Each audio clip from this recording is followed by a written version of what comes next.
안녕하세요. 준원입니다. 어느덧 11월의 중반을 넘어서고 있네요.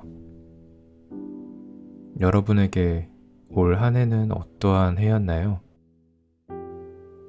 저는 돌아보니 올해도 수많은 계획으로 시작했지만 실천으로 옮기지 못해 후회가 많이 남는 한 해 같네요. 그래도 모두 각자의 자리에서 열심히 달려왔을 시간을 응원하며 오늘은 잠시 쉬어갈 수 있는 힐링 소설 한 권을 가져왔습니다. 오가와 이토의 장편 소설 달팽이 식당인데요. 어느 조용한 산골 마을, 작은 식당에 모여든 평범한 사람들에게 일어난 기적 같은 이야기를 그린 이 소설은 특유의 맑고 깊은 시선으로 상처를 극복함으로써 성장하는 인물들의 이야기를 그린 따뜻한 작품들을 발표한 오가와 이토의 장편 데뷔작이자 대표작으로 꼽힙니다.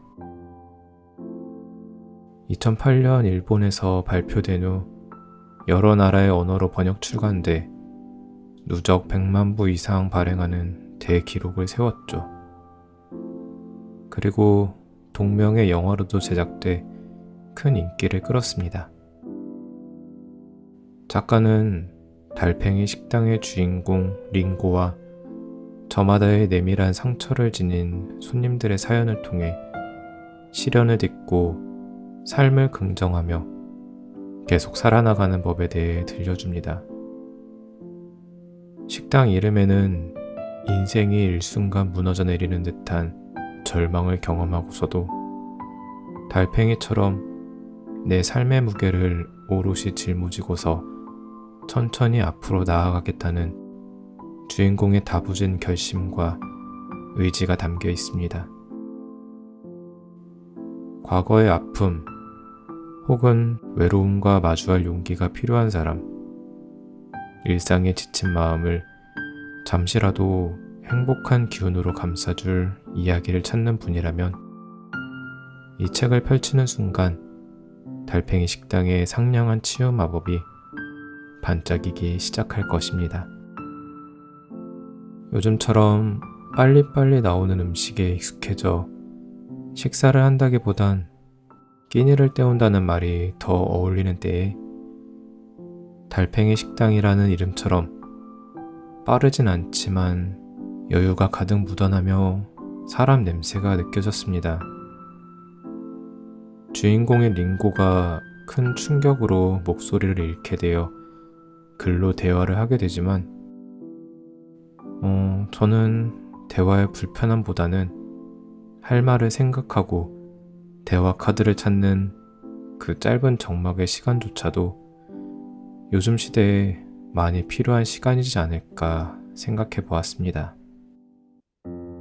그리고 식당이라는 소재에 걸맞듯 음식의 재료와 맛에 대해 풍성하게 표현되어 있어 그 향과 맛을 상상하며 입맛을 자극하는 매력적인 소설이었습니다.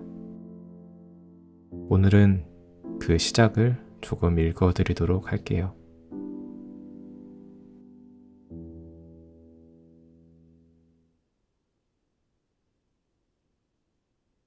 음식점 아르바이트를 마치고 돌아오니 집이 텅 비었다.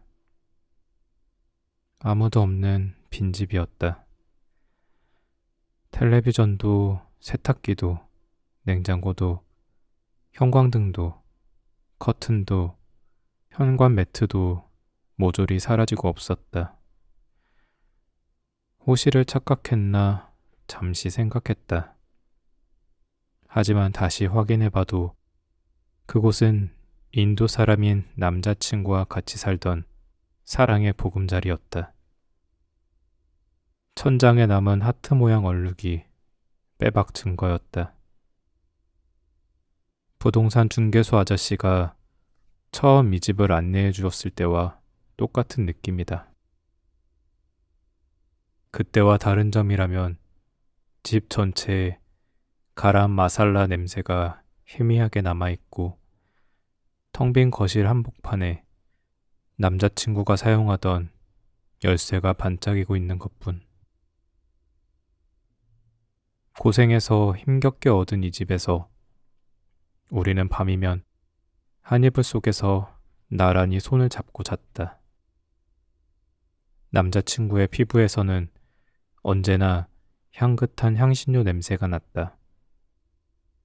창에는 겐지스강 사진 엽서를 여러 장 붙여놓았다.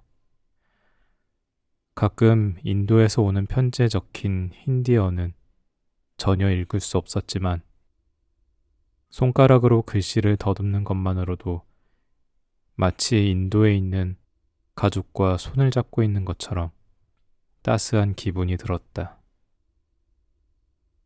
언젠가 남자친구와 둘이서 인도에 가게 되겠지. 인도 결혼식은 어떤 느낌일까?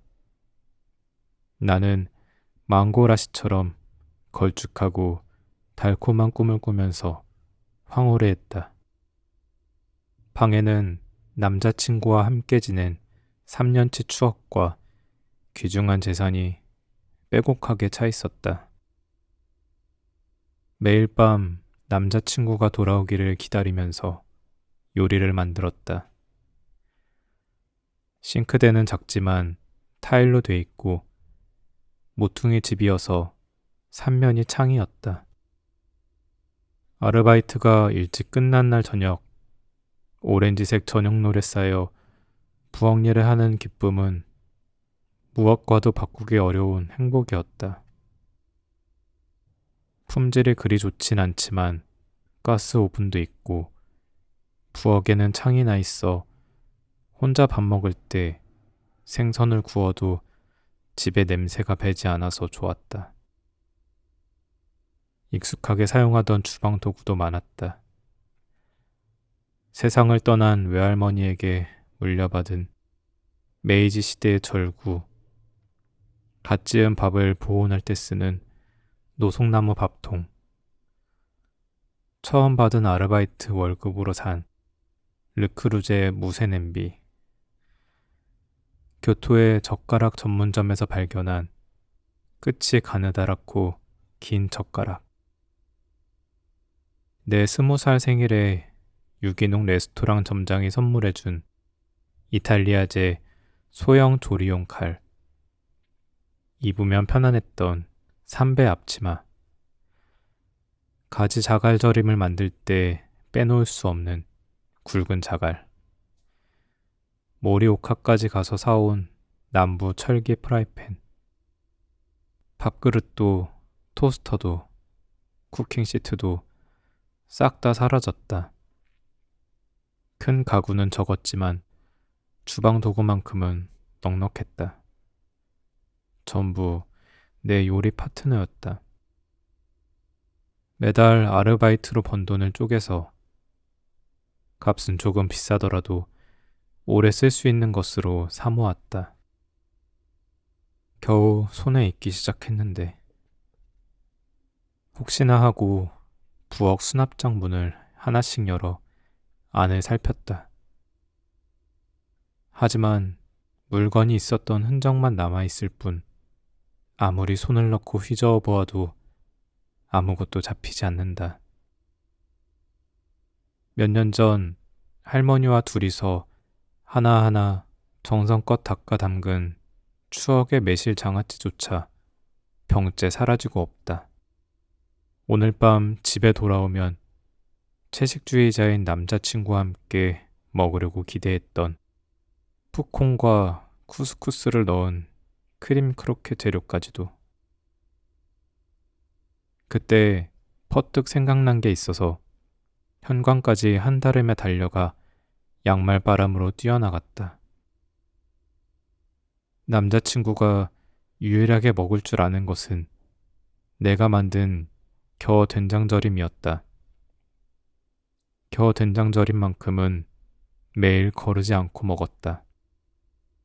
할머니가 남겨준 겨된장이 아니면 그 맛이 나지 않는다. 나는 항상 겨된장 항아리를 현관문 옆 가스 계량기가 있는 좁은 공간에 넣어두었다. 온도와 습도가 딱 적당하기 때문이다.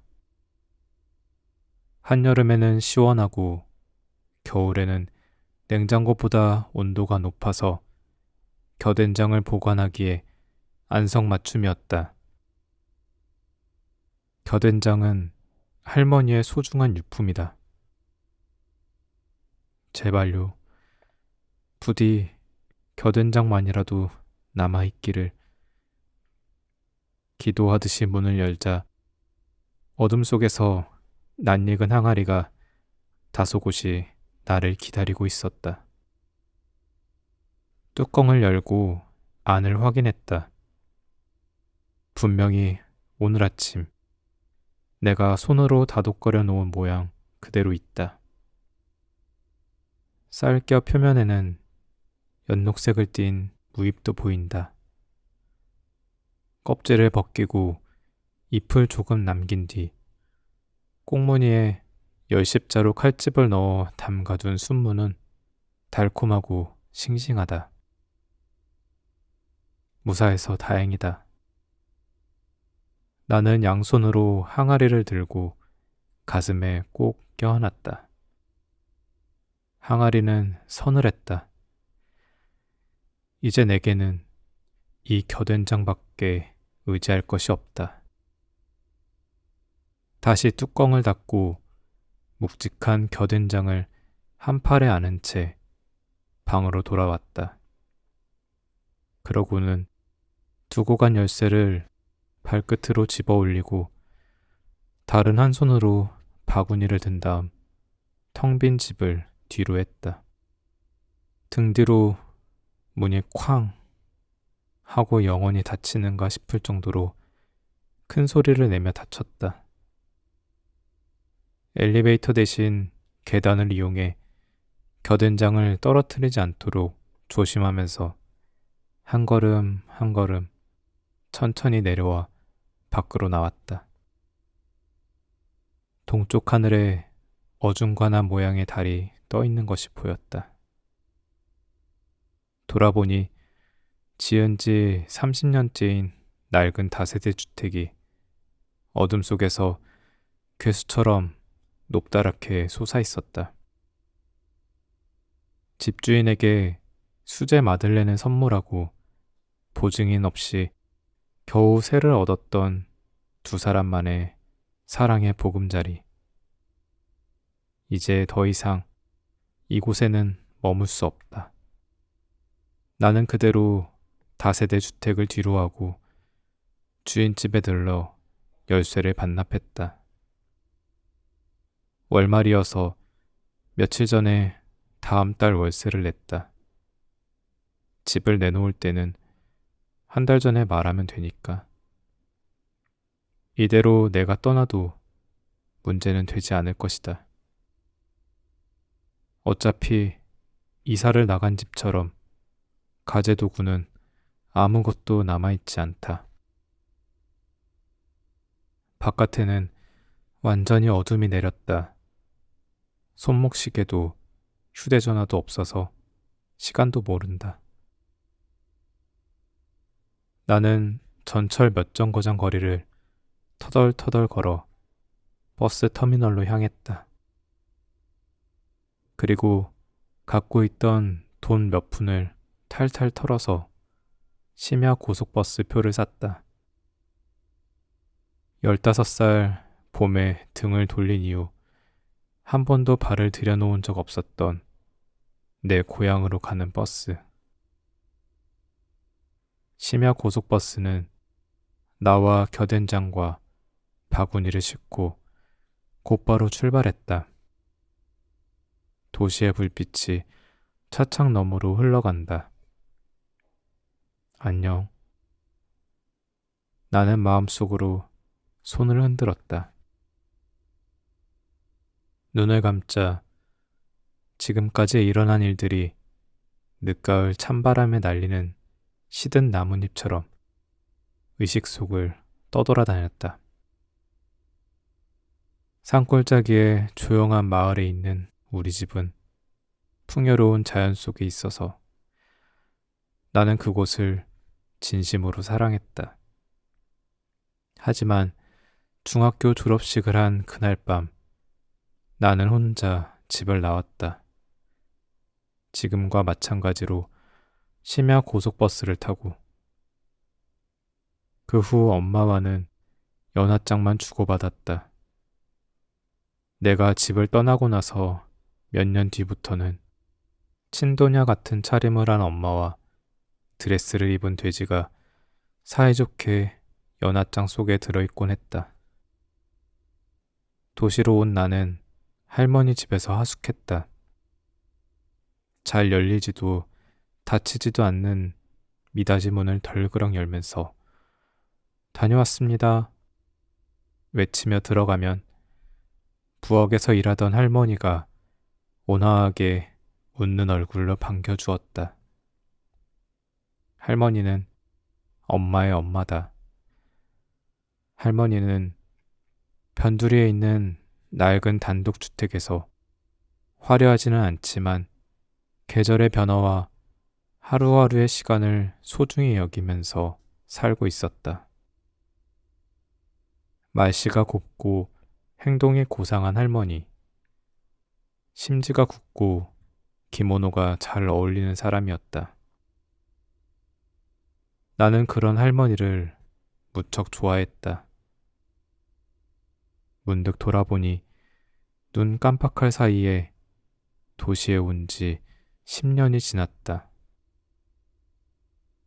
물방울이 잔뜩 맺힌 창을 닦자 캄캄한 어둠 속에 내 얼굴이 비쳤다. 버스는 고층 빌딩이 늘어선 거리를 빠져나가 전속력으로 고속도로를 달렸다. 남자친구와 사귄 후로 앞머리 말고는 한 번도 자르지 않아서 양갈래로 따은 머리가 등 한가운데까지 내려왔다. 남자친구가 긴 머리 여자를 좋아한다고 했기 때문이다. 어둠 속에 어렴풋이 비치는 내 눈을 바라보며 입을 크게 벌려보았다. 마치 한 입에 대량의 물고기를 삼키는 흑고래처럼 흑백의 경치를 잇따라 삼켰다. 그때 나는 과거의 나와 눈이 마주쳤다. 그런 기분이 들었다. 찰나였지만 코끝을 창에 묻고 도시의 불빛을 꿈꾸던 10년 전의 어린 내가 반대 방향으로 달려가는 고속버스에 앉아있는 것 같았다. 황급히 돌아보면서 스쳐 지나간 버스를 눈으로 쫓았다. 하지만 버스 두 대는 맹렬한 속도로 각기 과거와 미래를 향해 멀어질 뿐이었고 창에는 다시 물방울이 가득 찼다. 언제부터일까? 나는 요리사가 되기를 꿈꾸었다. 요리는 내 인생에서 어슴푸레한 어둠 속에 떠있는 덧없는 무지개 같은 것이었다. 대도시에서 고군분투한 끝에 겨우 남들처럼 얘기하고 웃을 수 있게 됐을 쯤 할머니가 조용히 숨을 거두었다. 밤늦게 튀르키예 음식점에서 일을 마치고 집에 돌아오니 밥상 위에 종이 냅킨으로 덮어둔 도넛이 잔뜩 쌓여 있고 그 옆에서 할머니가 잠을 자듯 죽어 있었다. 할머니의 앙상한 가슴에 귀를 댔지만 아무 소리도 나지 않았다. 입과 코끝에 손바닥을 대보아도 콧김이 느껴지지 않았다. 다시 살아날 가망은 없었다. 나는 누군가에게 서둘러 연락도 하지 않고 적어도 하룻밤만이라도 할머니와 둘만의 시간을 보내기로 마음먹었다. 할머니는 점점 차갑게 굳어갔고 그 옆에서 나는 밤새 도넛을 먹었다. 반죽에 겨자씨를 넣고 계피가루와 흑설탕을 뿌린 그 달콤한 맛을 나는 평생 잊지 못할 것이다. 참기름으로 폭신하게 튀긴 한 입 크기의 도넛을 볼이 미어지게 입에 넣을 때마다 할머니와 뜰에서 볕을 쬐듯 따스하게 보낸 날들이 몽실몽실 비눗방울처럼 되살아났다. 겨된장 항아리를 섞는 할머니의 파란 혈관이 도드라진 새하얀 손, 필사적으로 절구지를 하던 할머니의 동그랗고 작은 등, 간을 볼 때 손바닥에 조금 올려놓고 입에 넣던 귀여운 여벌굴. 그런 기억이 언제까지고 내 머릿속을 왔다 갔다 하며 떠나지 않았다. 인도 사람인 남자친구를 만난 것은 그렇게 의기소침한 하루하루를 보내던 때였다. 그는 내가 아르바이트를 하던 튀르키예 음식점 옆 인도 음식점에서 평일에는 홀을 담당하고 주말에는 벨리댄스 공연의 백밴드 뮤지션으로 일하고 있었다. 그와 나는 가게 뒤에 쓰레기를 버리러 갈 때마다 마주쳐서 서로의 휴식 시간이나 일을 마치고 돌아갈 때 잠깐씩 대화를 나누게 됐다. 키가 크고 눈동자가 아름답고 착한 사람이었다. 나이는 나보다 약간 어리고 일본어를 조금 할 줄 알았다. 나는 그의 웃는 얼굴을 보거나 서툰 일본어를 듣는 그 순간만큼은 할머니가 이 세상에 없다는 절망 비슷한 상실감을 잊을 수 있었다. 그 시절을 떠올리면 마음속에 인도와 튀르키예가 아름답게 겹치며 떠오른다. 까무잡잡하고 눈이 맑은 전형적인 인도 사람 얼굴인 남자친구가 콩이나 야채 카레를 먹고 있는 등 뒤로 튀르키예의 파랗고 아름다운 바다나 타일벽이 있는 모스크가 펼쳐졌다. 아마도 우리가 만난 장소가 그런 이미지를 만들어낸 것 같다. 나는 그 튀르키예 음식점에서 가장 오래 아르바이트를 했다. 거의 5년을 매일 정식 사원 못지않게 일하고 나중에는 본고장 튀르키예 출신의 주방장들과 함께 주방에서 솜씨를 발휘하기도 했다. 그 무렵은 이별과 만남이 단숨에 쓰나미처럼 찾아와서 체력도 또 정신적으로도 하루하루를 견뎌내기 바빴지만 돌이켜보면 기적처럼 소중한 날들이었다. 거기까지 생각하다 나는 휴 하고 크게 한숨을 내쉬었다. 그 튀르키예 음식점에도 연락을 해야 한다. 빗방울로 흐려진 차창은 물안경처럼 심야 고속버스의 내부 모습을 비췄다. 10여 명밖에 안 되는 승객은 모두 좌석을 뒤로 젖히고 잠에 빠졌다. 맑고 푸른 어둠 속에 내 얼굴이 뿌옇게 비쳤다. 곧 날이 살 것 같았다. 기분 전환 삼아 창을 조금 열어보니 하늘이 조금씩 밝아오고 있었다. 바람 속에 희미하게 섞여 있는 바다 냄새. 등을 폈더니 풍차가 돌고 있는 것이 보였다. 드넓은 초원에 하얀 풍차 몇 개가 빙글빙글 맹렬한 속도로 돌고 있다. 모공으로 찬 기운이 스며들어 나는 순간 부르르 몸소리를 쳤다. 무릎까지 오는 스커트에 긴 양말, 위에는 긴팔 티셔츠만 한 장 걸치고 있어서 추위에 손끝이 곱았다. 심야 고속버스는 곧 종점인 터미널에 도착한다. 멀리서 비냄새가 났다. 완전히 영락한 역 앞 로터리에서 버스를 내렸다. 집을 떠난 것이 엊그제 일처럼 느껴질 만큼 풍경은 거의 달라지지 않았다.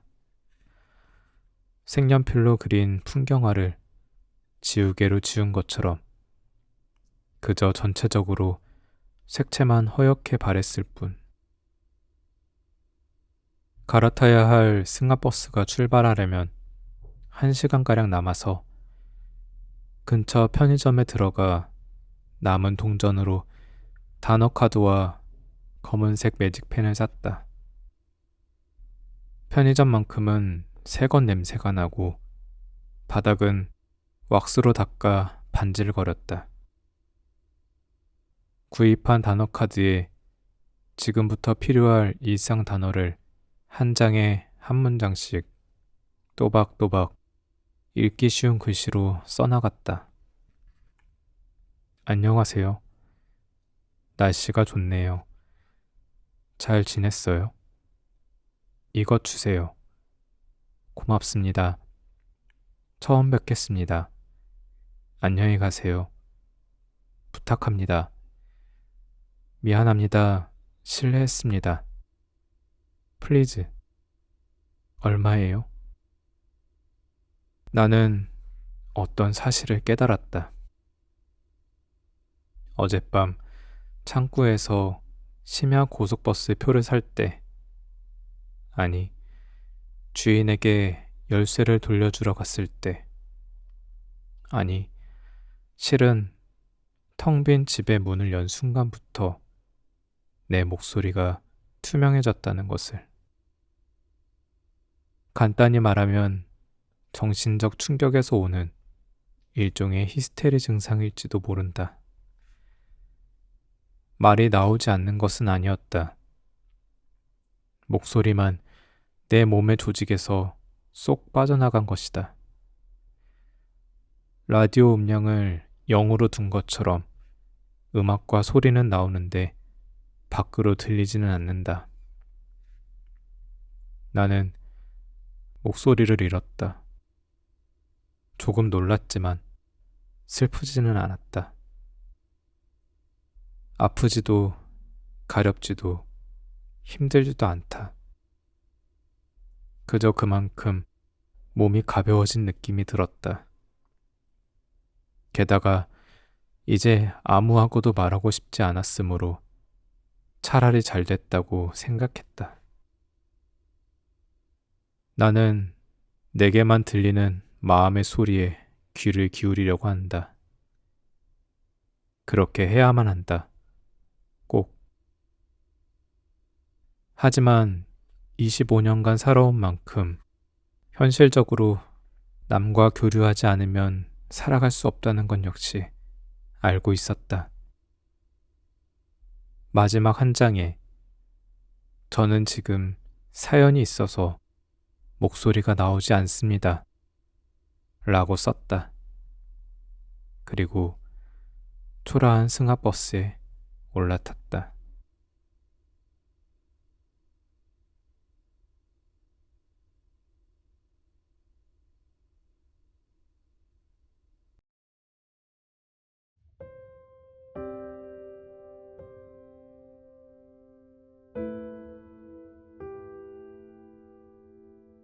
음식점 아르바이트를 마치고 돌아오니 집이 텅 비었다. 아무도 없는 빈집이었다. 텔레비전도 세탁기도 냉장고도 형광등도 커튼도 현관 매트도 모조리 사라지고 없었다. 호시를 착각했나 잠시 생각했다. 하지만 다시 확인해봐도 그곳은 인도 사람인 남자친구와 같이 살던 사랑의 보금자리였다. 천장에 남은 하트 모양 얼룩이 빼박 증거였다. 부동산 중개소 아저씨가 처음 이 집을 안내해 주었을 때와 똑같은 느낌이다. 그때와 다른 점이라면 집 전체에 가람 마살라 냄새가 희미하게 남아있고 텅 빈 거실 한복판에 남자친구가 사용하던 열쇠가 반짝이고 있는 것뿐. 고생해서 힘겹게 얻은 이 집에서 우리는 밤이면 한 이불 속에서 나란히 손을 잡고 잤다. 남자친구의 피부에서는 언제나 향긋한 향신료 냄새가 났다. 창에는 겐지스강 사진 엽서를 여러 장 붙여놓았다. 가끔 인도에서 오는 편지에 적힌 힌디어는 전혀 읽을 수 없었지만 손가락으로 글씨를 더듬는 것만으로도 마치 인도에 있는 가족과 손을 잡고 있는 것처럼 따스한 기분이 들었다. 언젠가 남자친구와 둘이서 인도에 가게 되겠지. 인도 결혼식은 어떤 느낌일까? 나는 망고라시처럼 걸쭉하고 달콤한 꿈을 꾸면서 황홀해했다. 방에는 남자친구와 함께 지낸 3년치 추억과 귀중한 재산이 빼곡하게 차 있었다. 매일 밤 남자친구가 돌아오기를 기다리면서 요리를 만들었다. 싱크대는 작지만 타일로 돼 있고 모퉁이 집이어서 3면이 창이었다. 아르바이트가 일찍 끝난 날 저녁, 오렌지색 저녁노래 쌓여 부엌일을 하는 기쁨은 무엇과도 바꾸기 어려운 행복이었다. 품질이 그리 좋진 않지만 가스 오븐도 있고 부엌에는 창이 나 있어 혼자 밥 먹을 때 생선을 구워도 집에 냄새가 배지 않아서 좋았다. 익숙하게 사용하던 주방 도구도 많았다.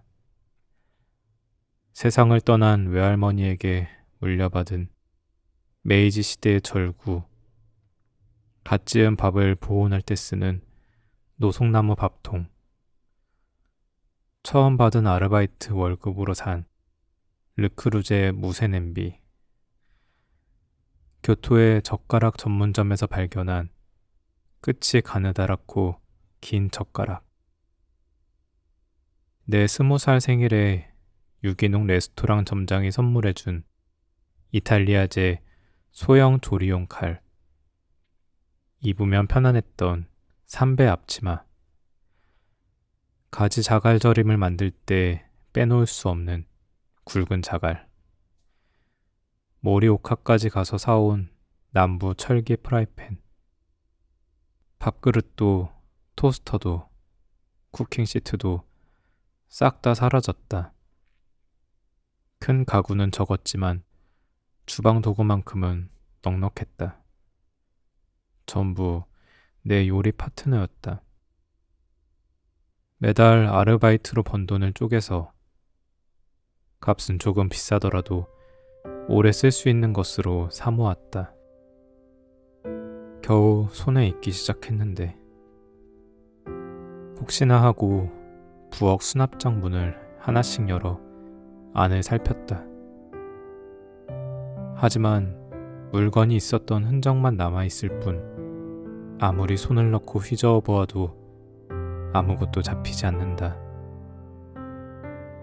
몇 년 전 할머니와 둘이서 하나하나 정성껏 닦아 담근 추억의 매실 장아찌조차 병째 사라지고 없다. 오늘 밤 집에 돌아오면 채식주의자인 남자친구와 함께 먹으려고 기대했던 푸콩과 쿠스쿠스를 넣은 크림 크로켓 재료까지도. 그때 퍼뜩 생각난 게 있어서 현관까지 한달음에 달려가 양말바람으로 뛰어나갔다. 남자친구가 유일하게 먹을 줄 아는 것은 내가 만든 겨 된장절임이었다.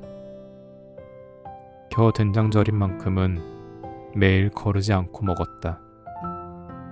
할머니가 남겨준 겨된장이 아니면 그 맛이 나지 않는다. 나는 항상 겨된장 항아리를 현관문 옆 가스 계량기가 있는 좁은 공간에 넣어두었다. 온도와 습도가 딱 적당하기 때문이다. 한여름에는 시원하고 겨울에는 냉장고보다 온도가 높아서 겨된장을 보관하기에 안성맞춤이었다. 겨된장은 할머니의 소중한 유품이다. 제발요. 부디 겨된장만이라도 남아있기를. 기도하듯이 문을 열자 어둠 속에서 낯익은 항아리가 다소곳이 나를 기다리고 있었다. 뚜껑을 열고 안을 확인했다. 분명히 오늘 아침 내가 손으로 다독거려 놓은 모양 그대로 있다. 쌀겨 표면에는 연녹색을 띤 무잎도 보인다. 껍질을 벗기고 잎을 조금 남긴 뒤 꽁무니에 열십자로 칼집을 넣어 담가둔 순무는 달콤하고 싱싱하다. 무사해서 다행이다. 나는 양손으로 항아리를 들고 가슴에 꼭 껴안았다. 항아리는 서늘했다. 이제 내게는 이 겨된장밖에 의지할 것이 없다. 다시 뚜껑을 닫고 묵직한 겨된장을 한 팔에 안은 채 방으로 돌아왔다. 그러고는 두고 간 열쇠를 발끝으로 집어 올리고 다른 한 손으로 바구니를 든 다음 텅 빈 집을 뒤로 했다. 등 뒤로 문이 쾅 하고 영원히 닫히는가 싶을 정도로 큰 소리를 내며 닫혔다. 엘리베이터 대신 계단을 이용해 겨된장을 떨어뜨리지 않도록 조심하면서 한 걸음 한 걸음 천천히 내려와 밖으로 나왔다. 동쪽 하늘에 어중간한 모양의 달이 떠 있는 것이 보였다. 돌아보니 지은 지 30년째인 낡은 다세대 주택이 어둠 속에서 괴수처럼 높다랗게 솟아 있었다. 집주인에게 수제 마들렌을 선물하고 보증인 없이 겨우 새를 얻었던 두 사람만의 사랑의 보금자리. 이제 더 이상 이곳에는 머물 수 없다. 나는 그대로 다세대 주택을 뒤로하고 주인집에 들러 열쇠를 반납했다. 월말이어서 며칠 전에 다음 달 월세를 냈다. 집을 내놓을 때는 한 달 전에 말하면 되니까. 이대로 내가 떠나도 문제는 되지 않을 것이다. 어차피 이사를 나간 집처럼 가재도구는 아무것도 남아있지 않다. 바깥에는 완전히 어둠이 내렸다. 손목시계도 휴대전화도 없어서 시간도 모른다. 나는 전철 몇 정거장 거리를 터덜터덜 걸어 버스 터미널로 향했다. 그리고 갖고 있던 돈 몇 푼을 탈탈 털어서 심야 고속버스 표를 샀다. 15살 봄에 등을 돌린 이후 한 번도 발을 들여놓은 적 없었던 내 고향으로 가는 버스. 심야 고속버스는 나와 겨된장과 바구니를 싣고 곧바로 출발했다. 도시의 불빛이 차창 너머로 흘러간다. 안녕. 나는 마음속으로 손을 흔들었다. 눈을 감자 지금까지 일어난 일들이 늦가을 찬바람에 날리는 시든 나뭇잎처럼 의식 속을 떠돌아다녔다. 산골짜기의 조용한 마을에 있는 우리 집은 풍요로운 자연 속에 있어서 나는 그곳을 진심으로 사랑했다. 하지만 중학교 졸업식을 한 그날 밤 나는 혼자 집을 나왔다. 지금과 마찬가지로 심야 고속버스를 타고 그 후 엄마와는 연하장만 주고받았다. 내가 집을 떠나고 나서 몇 년 뒤부터는 친도냐 같은 차림을 한 엄마와 드레스를 입은 돼지가 사이좋게 연하장 속에 들어있곤 했다. 도시로 온 나는 할머니 집에서 하숙했다. 잘 열리지도 닫히지도 않는 미닫이 문을 덜그럭 열면서 다녀왔습니다 외치며 들어가면 부엌에서 일하던 할머니가 온화하게 웃는 얼굴로 반겨주었다. 할머니는 엄마의 엄마다. 할머니는 변두리에 있는 낡은 단독주택에서 화려하지는 않지만 계절의 변화와 하루하루의 시간을 소중히 여기면서 살고 있었다. 말씨가 곱고 행동이 고상한 할머니, 심지가 굳고 기모노가 잘 어울리는 사람이었다. 나는 그런 할머니를 무척 좋아했다. 문득 돌아보니 눈 깜빡할 사이에 도시에 온 지 10년이 지났다. 물방울이 잔뜩 맺힌 창을 닦자 캄캄한 어둠 속에 내 얼굴이 비쳤다. 버스는 고층 빌딩이 늘어선 거리를 빠져나가 전속력으로 고속도로를 달렸다. 남자친구와 사귄 후로 앞머리 말고는 한 번도 자르지 않아서 양갈래로 따은 머리가 등 한가운데까지 내려왔다. 남자친구가 긴 머리 여자를 좋아한다고 했기 때문이다. 어둠 속에 어렴풋이 비치는 내 눈을 바라보며 입을 크게 벌려보았다. 마치 한 입에 대량의 물고기를 삼키는 흑고래처럼 흑백의 경치를 잇따라 삼켰다.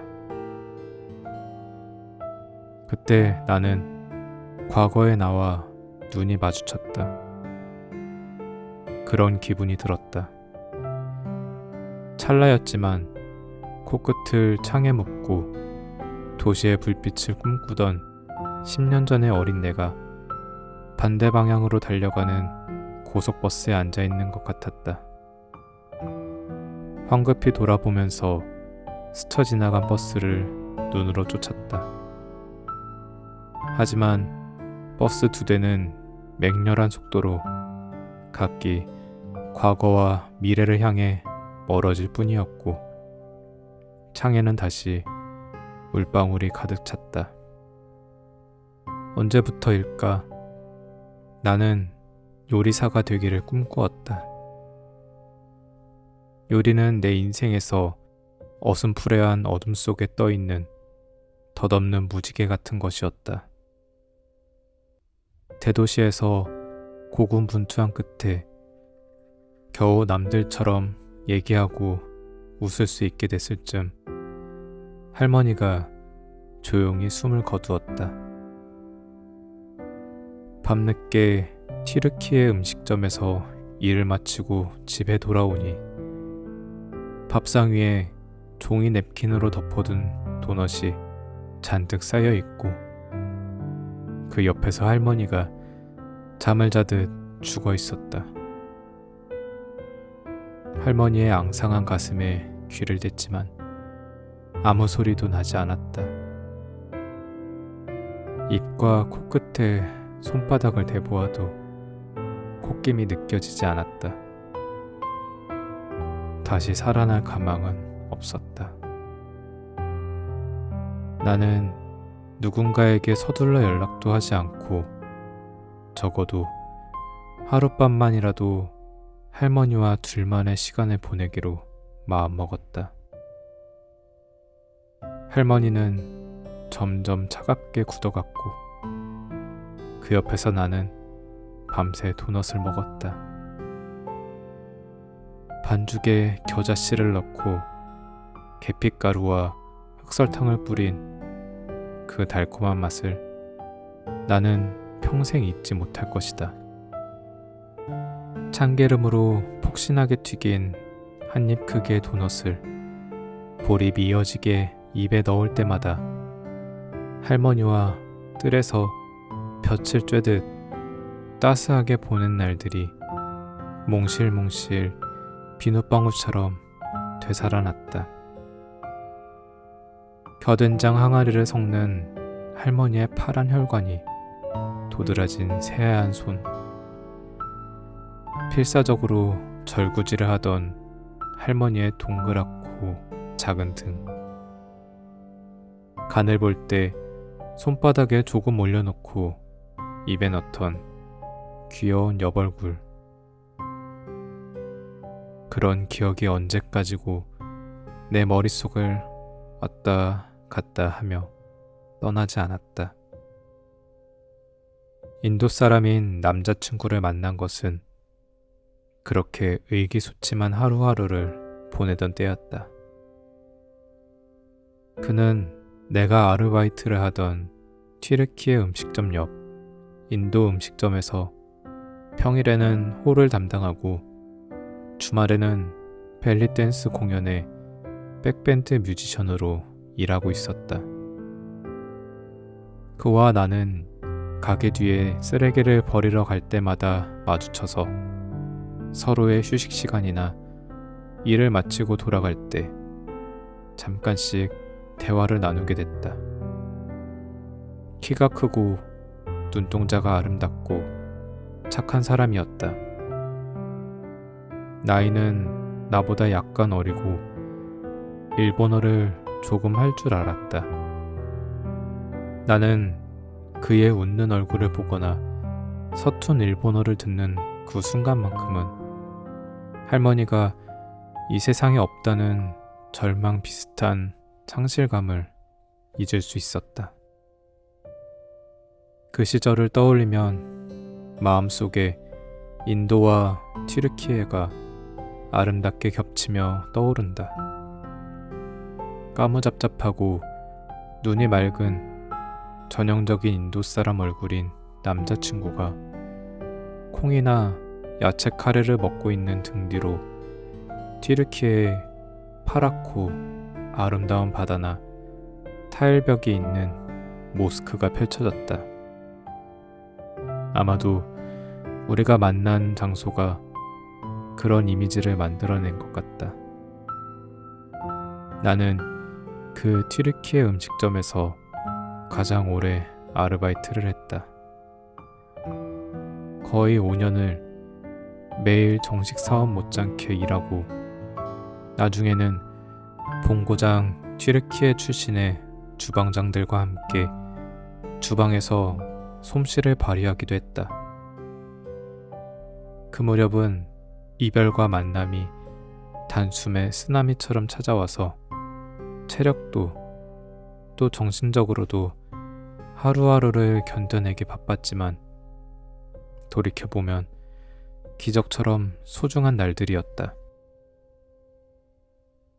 거기까지 생각하다 나는 휴 하고 크게 한숨을 내쉬었다. 그 튀르키예 음식점에도 연락을 해야 한다. 빗방울로 흐려진 차창은 물안경처럼 심야 고속버스에 내부 모습을 비췄다. 10여 명밖에 안 되는 승객은 모두 좌석을 뒤로 젖히고 잠에 빠졌다. 맑고 푸른 어둠 속에 내 얼굴이 뿌옇게 비쳤다. 곧 날이 살 것 같았다. 기분 전환 삼아 창을 조금 열어보니 하늘이 조금씩 밝아오고 있었다. 바람 속에 회미하게 섞여 있는 바다 냄새. 등을 폈더니 풍차가 돌고 있는 것이 보였다. 드넓은 초원에 하얀 풍차 몇 개가 빙글빙글 맹렬한 속도로 돌고 있다.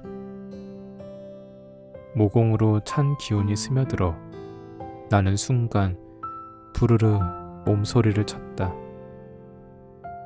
무릎까지 오는 스커트에 긴 양말, 위에는 긴팔 티셔츠만 한 장 걸치고 있어서 추위에 손끝이 곱았다. 심야 고속버스는 곧 종점인 터미널에 도착한다. 멀리서 비냄새가 났다. 완전히 영락한 역 앞 로터리에서 버스를 내렸다. 집을 떠난 것이 엊그제 일처럼 느껴질 만큼 풍경은 거의 달라지지 않았다. 색연필로 그린 풍경화를 지우개로 지운 것처럼 그저 전체적으로 색채만 허옇게 바랬을 뿐. 갈아타야 할 승합버스가 출발하려면 1시간가량 남아서 근처 편의점에 들어가 남은 동전으로 단어카드와 검은색 매직펜을 샀다. 편의점만큼은 새것 냄새가 나고 바닥은 왁스로 닦아 반질거렸다. 구입한 단어카드에 지금부터 필요할 일상 단어를 한 장에 한 문장씩 또박또박 읽기 쉬운 글씨로 써나갔다. 안녕하세요. 날씨가 좋네요. 잘 지냈어요? 이것 주세요. 고맙습니다. 처음 뵙겠습니다. 안녕히 가세요. 부탁합니다. 미안합니다. 실례했습니다. 플리즈. 얼마예요? 나는 어떤 사실을 깨달았다. 어젯밤 창구에서 심야 고속버스 표를 살 때, 아니, 주인에게 열쇠를 돌려주러 갔을 때, 아니, 실은 텅 빈 집의 문을 연 순간부터 내 목소리가 투명해졌다는 것을. 간단히 말하면 정신적 충격에서 오는 일종의 히스테리 증상일지도 모른다. 말이 나오지 않는 것은 아니었다. 목소리만 내 몸의 조직에서 쏙 빠져나간 것이다. 라디오 음량을 0으로 둔 것처럼 음악과 소리는 나오는데 밖으로 들리지는 않는다. 나는 목소리를 잃었다. 조금 놀랐지만 슬프지는 않았다. 아프지도 가렵지도 힘들지도 않다. 그저 그만큼 몸이 가벼워진 느낌이 들었다. 게다가 이제 아무하고도 말하고 싶지 않았으므로 차라리 잘 됐다고 생각했다. 나는 내게만 들리는 마음의 소리에 귀를 기울이려고 한다. 그렇게 해야만 한다. 꼭. 하지만 25년간 살아온 만큼 현실적으로 남과 교류하지 않으면 살아갈 수 없다는 건 역시 알고 있었다. 마지막 한 장에 저는 지금 사연이 있어서 목소리가 나오지 않습니다. 라고 썼다. 그리고 초라한 승합버스에 올라탔다.